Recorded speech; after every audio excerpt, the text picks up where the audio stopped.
My name is Rachel Bennett and I'm 29 years old. 3 nights ago, my parents stood in front of 53 witnesses at our family gala, champagne flutes filled with Dom Perignon, sparkling in the chandelier light, and my father announced to everyone that I was being cut from my grandmother's in hay. Read and cite. Rachel Bennett will receive nothing from her grandmother's estate, he declared, his Patek Philippe Nautilus catching the light. Not $1. She chose to waste her life helping nobodies, and she doesn't deserve the Bennett name. My mother stepped forward in her Valentino gown, her Harry Winston diamonds glittering. Anyone who throws away their potential on homeless criminals doesn't deserve to be called a Bennett. She's officially disinherited. I simply smiled, raised my champagne glass in a mock toast, and walked out without a word. 48 hours later, my parents lost $18 million and control of their $400 million empire. All because of a secret my grandmother took to her grave. Or so they thought.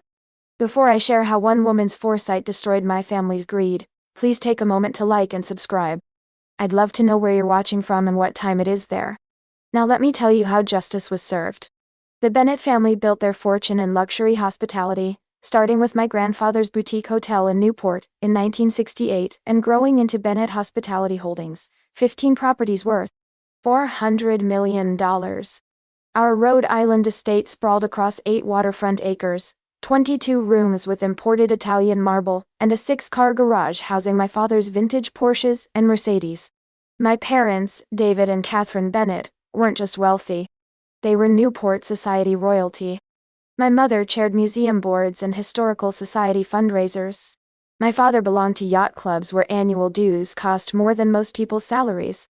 Then there was me, their only daughter, the heir to everything they'd built. Except I chose a completely different path. After graduating from Brown University where tuition cost $240,000, I took a job at Providence Youth Outreach making $42,000 annually. I became a social worker helping homeless teenagers find housing and hope. I lived in a 450-square-foot studio apartment, where my rent was $1,250 monthly. My entire apartment could fit inside my childhood bedroom 3 times over. My younger sister Victoria followed the proper path. At 25, she'd climbed to assistant vice president at Bennett Holdings. She wore her title like her Hermes bags, conspicuously and constantly. At every family gathering, she'd make sure everyone knew about her latest deal, while glancing at me in my Target clothes. Someone has to carry on the legacy, she'd say, adjusting her Cartier bracelet. Someone has to actually build something. My father called my career choice throwing away. Penchel, Guadagnate.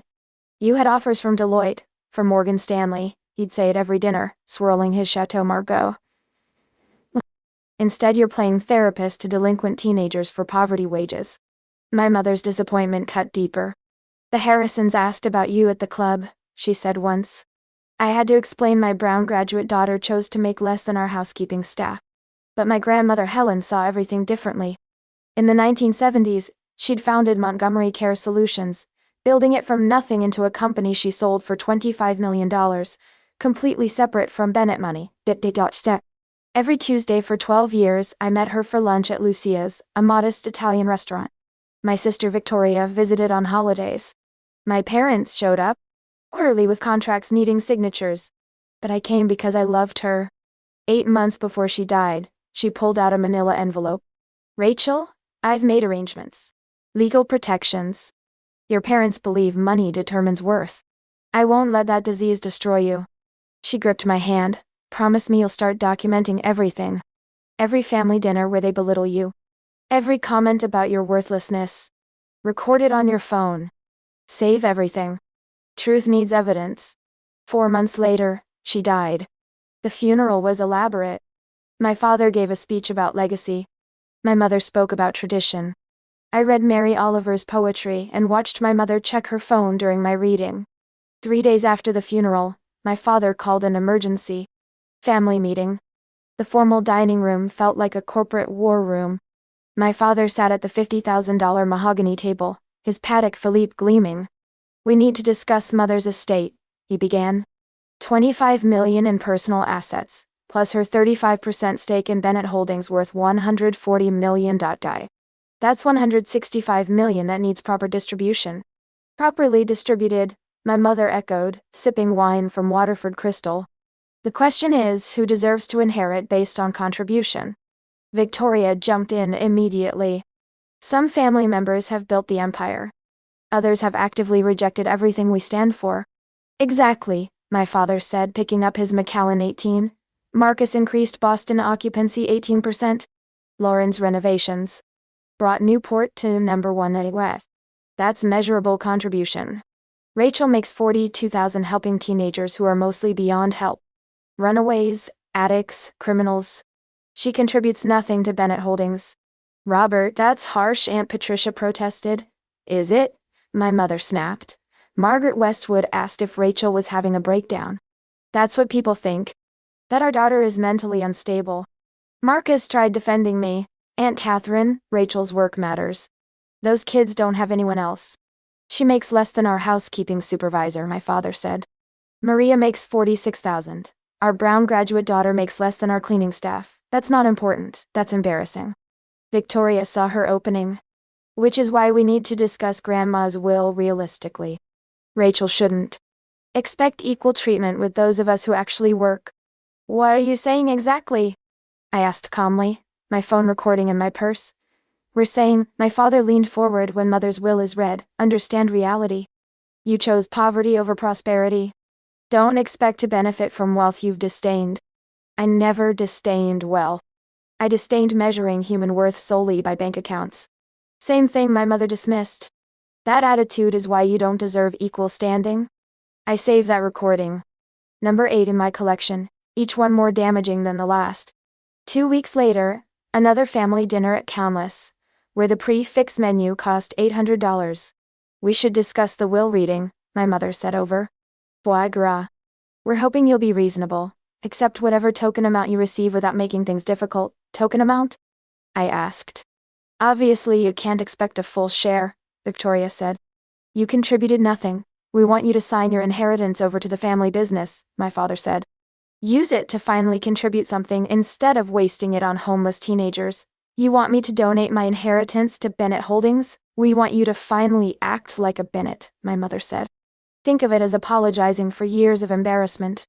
I picked up the $300 wine, took a slow sip, and set it down. No, just no. I'll accept whatever Grandma left me and use it however I choose. Thank you for dinner. I walked out. Saved, recording #12. 3 weeks before the will reading, my father sent an email to 27 extended family members. Dear Bennett family, as we approach Mother's will reading, not all family members share our values or contribute equally. Those who build deserve to inherit what was built. Those who waste potential deserve consequences. The email didn't name me. It didn't have to. He's trying to publicly shame you. I'm documenting everything I said. Grandma told me to. Victoria called days later. Rachel, we should talk. Sister to sister. We met at Starbucks. She arrived in her BMW wearing Armani. I arrived in my Civic wearing Target. Dad's planning something at the reading, she said. He's invited 50+ people. Business partners, board members. I think he's going to pressure you to disclaim your inheritance publicly. Mom bought a new Valentino gown. Dad hired the corporate videographer. They're treating it like a celebration. Why tell me? Because you're still my sister. And what they're planning is cruel. That night, Thomas Crawford, my grandmother's attorney, emailed.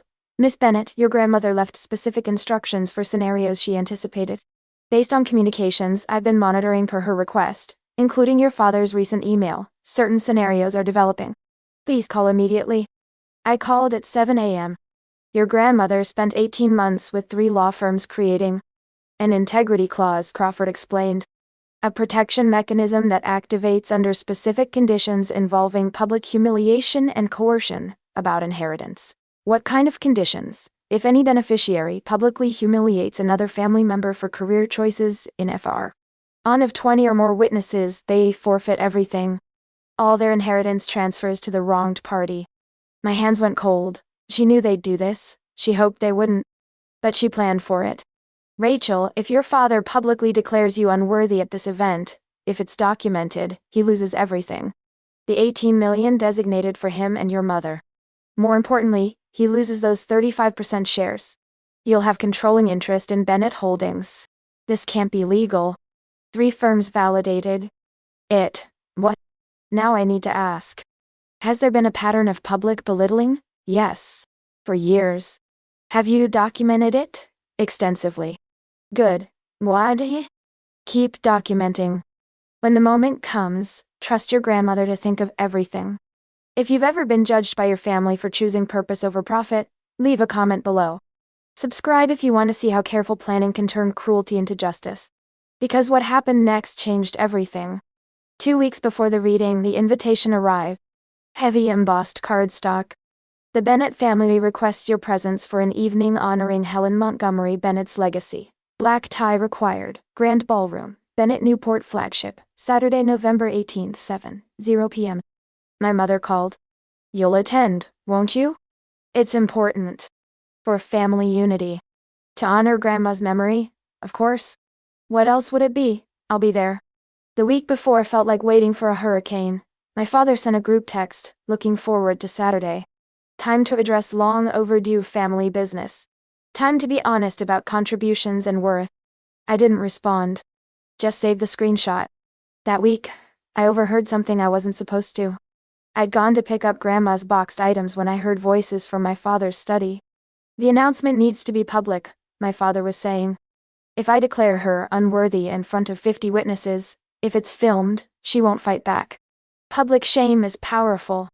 You're certain Crawford will allow this? My mother asked. He has no choice. Once I publicly declare Rachel unfit, once everyone knows she's cut off, she'll be too humiliated to fight. I recorded every word. Evidence number 23. That night, Crawford emailed a video. Use password, when death comes. My grandmother appeared on screen. If you're watching this, Rachel, they've planned something public to humiliate you. I want you to know whatever they say is wrong. Your work matters. Go to their event. Stand there while they reveal who they are. Document everything. Be strong for just a little longer. Justice is patient, but it always arrives. The gala night arrived cold and clear. I wore my black funeral dress, simple and elegant. The grand ballroom was stunning. Ice sculptures, Dom Perignon champagne towers, orchid centerpieces costing $2,000 each. 53 guests. Extended family, business partners, board members, society friends. Cameras everywhere. The videographer my father hired, my cousin Jason filming on his phone, security cameras blinking. My mother spotted me first in her Valentino gown, Harry Winston diamonds, blazing. Rachel, you came. Your father has important announcements tonight. Victoria approached in Champagne Marchesa. I told you to prepare yourself. It's worse than I thought. Try not to cry. My father worked the room in his Tom Ford tuxedo, his Patek Philippe gleaming. At exactly 8 o'clock, he took the stage. Ladies and gentlemen, thank you for joining us to honor my mother, Helen Montgomery Bennett. But we're also here to address something important. Something about family responsibility, and who deserves to carry the Bennett name forward. He found me in the crowd. Rachel, stand up please. I rose slowly. 53 pairs of eyes turned. The camera swung toward me. My eldest daughter was given every advantage. Brown University cost nearly $250,000. And what did she choose? She chose to reject everything. She chose social work, making $42,000. Helping homeless teenagers who are mostly criminals and addicts. She contributes nothing to Bennett Holdings. She generates zero revenue. My mother stepped onto the stage. We've tried to be understanding. But Rachel has wasted every opportunity. She rejected our values, our lifestyle. Everything. Therefore, my father's voice filled the ballroom. We are announcing tonight, publicly and formally, that Rachel Bennett will receive nothing from my mother's estate. Not $1. Not one share. Nothing. She made her choice to live a meaningless life. She will face the consequences. My mother added, anyone who throws away potential, helping nobodies doesn't deserve the Bennett inheritance. Rachel is officially cut off. Disinherited. Removed from any financial benefit. Some gasped. Others nodded approval. The videographer captured everything. All 53 witnesses. I stood there, letting the moment stretch. Then I raised my champagne glass slowly, deliberately. Thank you, I said clearly. Thank you for making this so incredibly public. Thank you for inviting 53 witnesses. Thank you for recording everything. I took a deliberate sip, set the glass down with a crystalline ring, and walked out. Steady, measured steps while 53 witnesses watched me leave with dignity intact. Behind me, my father tried to recover. Well, that's settled, now let's celebrate properly. But I didn't look back. I drove home. My phone exploded. 15 calls from my mother. 12 from my father. I ignored them all except one email from Crawford. Perfectly executed. Documentation secured. See you in 48 hours. The next morning, my father left a voicemail, jovial and dismissive. Rachel, your dramatic exit changes nothing. The lawyers are finalizing distribution. Accept reality gracefully. He had no idea what was coming. Crawford called Monday. I've collected 17 witness statements. Hotel security footage from 3 angles. The videographer's files. Your father said you were officially disinherited from your grandmother's estate. 53 documented witnesses. Textbook triggering of the integrity clause. When do they find out? Saturday. At the formal will reading. They think they're claiming their inheritance. Instead, they'll learn they've forfeited everything. Saturday morning, I arrived at Crawford's office 30 minutes early.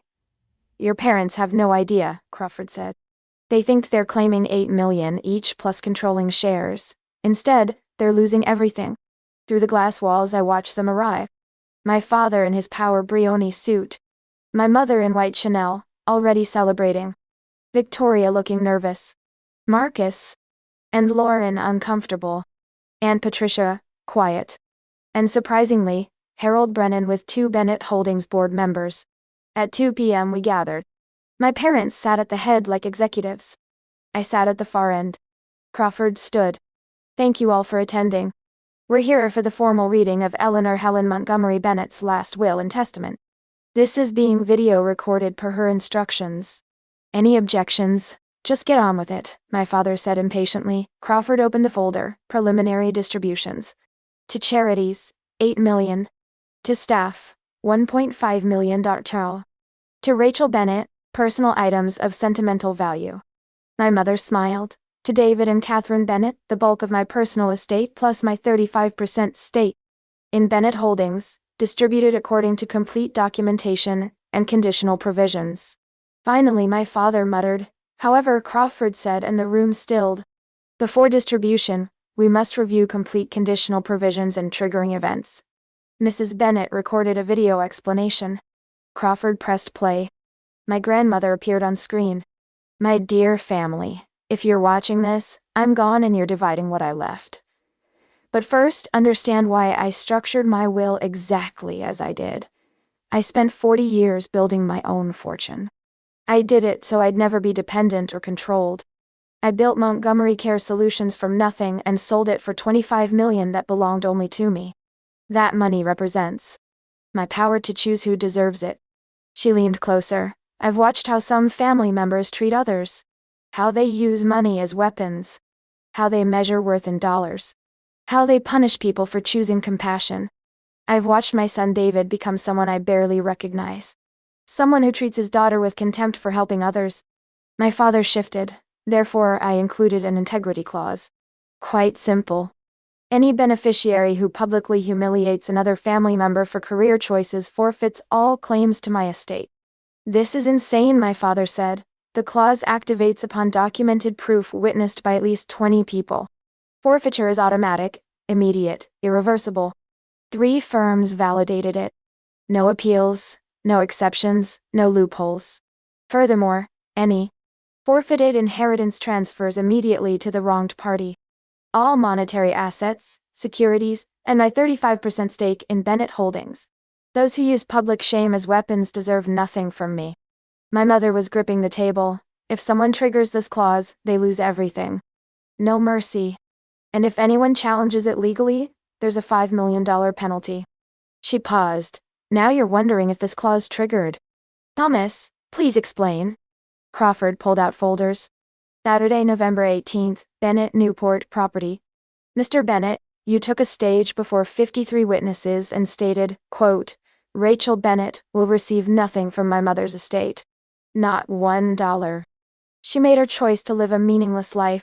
She will face consequences. Now. Born. End quote. That was a family discussion, my father protested. With 53 people including business partners? With a videographer you hired? That's public. Mrs. Bennett, you added, quote, Rachel is officially cut off. Disinherited. Removed from any expectation of benefiting. You did this deliberately, with premeditation. We have text messages planning the event. Emails preparing family. Recorded conversations where you stated public humiliation would pressure Rachel. This is entrapment, Victoria said.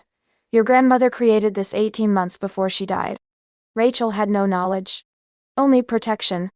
Crawford resumed the video. If you're hearing about a triggered clause, someone chose cruelty over compassion. They showed exactly who they are. And they deserve what they're losing. The forfeiture is as follows. David and Catherine Bennett forfeit $16 million. Those transfer to Rachel. They forfeit my 35% stake worth $140 million to you. Those transfer to Rachel. Combined with her existing 5%, she now holds 40% controlling interest. The board members were exchanging urgent looks. Victoria Bennett, as co-conspirator, forfeits her $2 million inheritance. Also, transfers to Rachel. What? Victoria gasped. You helped plan the event, Crawford said, showing emails. Your messages include talking points about Rachel's worthlessness. Your grandmother's clause includes conspirators. My father stood abruptly. This is theft. This is fraud. Your mother wasn't dying when she created this. She was of sound mind, advised by 3 firms. Would you like to see medical evaluations? Witness statements? I don't care what lawyers she hired. I'm her son. I built Bennett Hospitality. I deserve those shares. It's not your company anymore, Harold Brennan spoke up. Rachel now holds controlling interest. You hold 18%, Catherine 12%. Combined, 30%. Rachel has 40%. The ownership structure changed. This can't be legal, my mother said. You can't punish people for words. I can punish public humiliation designed to coerce inheritance surrender. That's exactly what happened. You announced Rachel's disinheritance before the estate was legally distributed. Publicly. With malicious intent. You triggered every condition. Crawford pulled out more folders, security footage showing 53 witnesses, videographers' complete files, audio from 4 sources, 17 written statements, text messages proving premeditation. The documentation is overwhelming. My father turned to me. You planned this. You manipulated her. No, I said quietly. I loved her. I visited every Tuesday because I enjoyed her company. You visited with contracts. She knew the difference. You're lying, my mother said. You poisoned her mind. You poisoned yourselves, Aunt Patricia said. I watched you destroy your daughter Saturday night. You did that. Not Rachel. Crawford laid out documents. Forfeiture is effective immediately as of November 18th. David Bennett forfeits $8 million. Catherine Bennett forfeits $8 million. Victoria Bennett forfeits $2 million. Total, $18 million to Rachel. Eleanor's 35%, 700,000 shares worth $140 million, transfers to Rachel. She now owns 40%, making her majority shareholder with controlling interest. Harold Brennan stood. I need to call emergency board meeting immediately. This changes leadership. You can't do this, my father said desperately. I'm CEO. I've run this company 25 years. We're not taking anything. You forfeited it through your cruelty. How much did you pay Crawford? To fake documents? Mr. Bennett, I've practiced law 30 years with impeccable reputation. Every document has been independently verified. If you want your own attorneys to review, go ahead. But any legal challenge triggers that $5 million penalty. My mother sank into her chair. We're being punished for one mistake. One bad night. One mistake? I said. You've spent years making me feel worthless. The gala wasn't one mistake.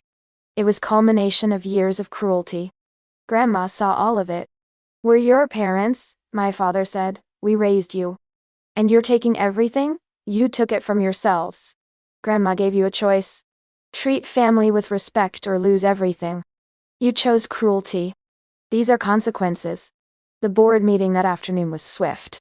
With my 40% and independent board votes, my parents were removed as CEO and CUO. Harold Brennan announced interim leadership. My 3 directives. Every property would hire and train homeless youth. Partner with housing nonprofits. Establish Eleanor Bennett Foundation using 10% of profits annually. This is good for our brand, board members agreed. My parents sat watching decades of control evaporate. 3 months later, I stood at the Eleanor Bennett Foundation ribbon cutting. 60-bed youth shelter, commercial kitchen, computer labs, counseling offices. 300 kids served in year 1. The governor spoke. Harold Brennan announced our partnership. I thanked the one person who made it possible. My grandmother taught me real wealth is measured in lives changed, not dollars accumulated. I didn't mention my parents. Everyone already knew. That evening my phone rang. My father's number. Rachel? I saw the ceremony. The kids you're helping. I understand now what Grandma was teaching. What you've been showing me. I'm sorry. Not because I lost everything, but because I lost you. Could we talk? Try to understand? I thought. About my grandmother's letter. If they show genuine change, you can choose to forgive. There's volunteer orientation Tuesday at 10 a.m. If you're serious about understanding, show up. Not as executives. As volunteers. We'll be there, he promised. 6 months later, the foundation had helped 420 kids. Bennett Holdings stock rose 28%. My parents showed up every Tuesday, volunteering, learning names of teenagers they'd called worthless. They had a long way to go. But they were trying. And trying was the first step toward becoming better. Family isn't about blood or money. It's about respect, genuine love, and courage to protect yourself when people diminish you. Sometimes the greatest inheritance isn't wealth. It's wisdom. My grandmother gave me both, but wisdom mattered more. She taught me my worth wasn't determined by salary or approval. It was determined by lives touched, difference made, integrity maintained. She taught me patience and documentation could transform cruelty into justice. And she taught me forgiveness was possible, but had to be earned through actions. If this story resonated with you, if you've been told your compassion was weakness or values were worthless, please leave a comment. Subscribe if you believe in standing up for yourself with dignity, in letting preparation speak louder than anger. Share this with someone who needs to hear their value isn't measured in dollars. Remember, you are enough exactly as you are. Your choice is to help others. Pursue meaning over money, value compassion over commerce. Those aren't weaknesses. They're revolutionary. Sometimes it takes the right moment, right documentation, and one brilliant woman's planning to prove it. Stand firm. Document truth. Trust that justice, when it arrives perfectly.